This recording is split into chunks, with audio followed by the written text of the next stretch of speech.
This video is the continuous motorcycle. So the motorcycle is starting the club face rotating, but I often refer to the motorcycle as looking at shaft rotation. So there are two major ways that golfers square the club face in the golf swing. One is having the club pass my hands. So you can see if I'm right here, the club is pointing out towards the camera. If I keep my grip here, let the club pass, now it's pointed at the wall, and then if I keep my grip there, let it pass, now it's pointed directly behind me. So compared to the target, by letting the club pass, I changed the face location, but I also totally changed the path. You can see that in order to move the club face, I had to move the entire club. The other option is club face rotation. So right now that is pointing at the wall, and now that's pointing at that wall. So I was able to change the club face rotation or alignment 90 degrees without changing the shaft.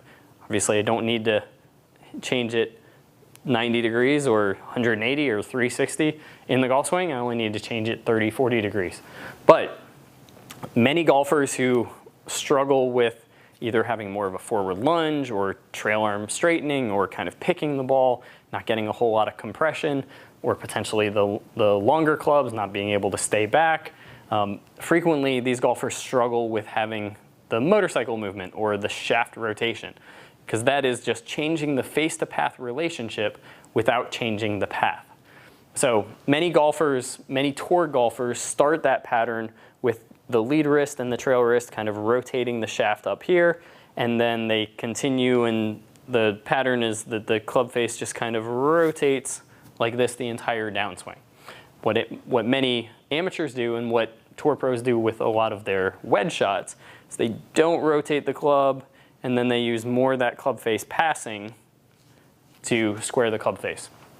So if you're struggling with the motorcycle, sometimes it's important to see how it continues, because I focus on it I use the word motorcycle and I focus on it in transition of having that club start rotating early, but many golfers stop that movement of rotating the club as they get down into the release.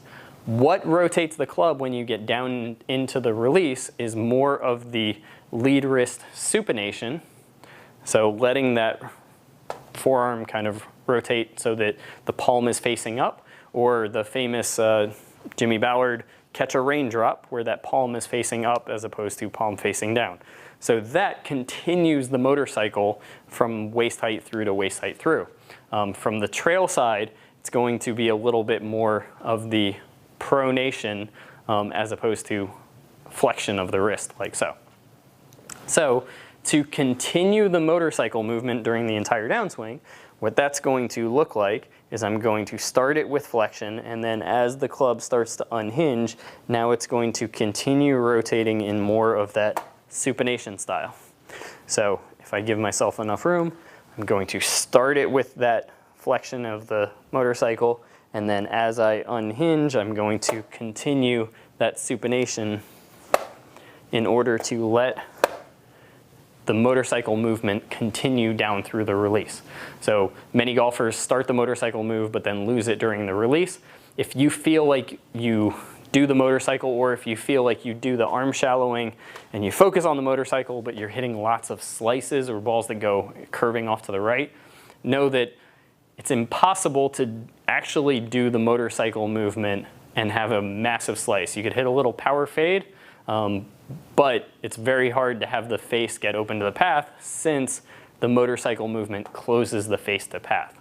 So if you're struggling with that type of contact, then you can work in some of these kind of pump styles, and you can just feel, all right, I've started it rotating, and instead of feeling my exact body part, I'm just going to feel the club face rotating, and I'm going to feel like it's just going to gradually rotate all the way down until I make contact with the golf ball.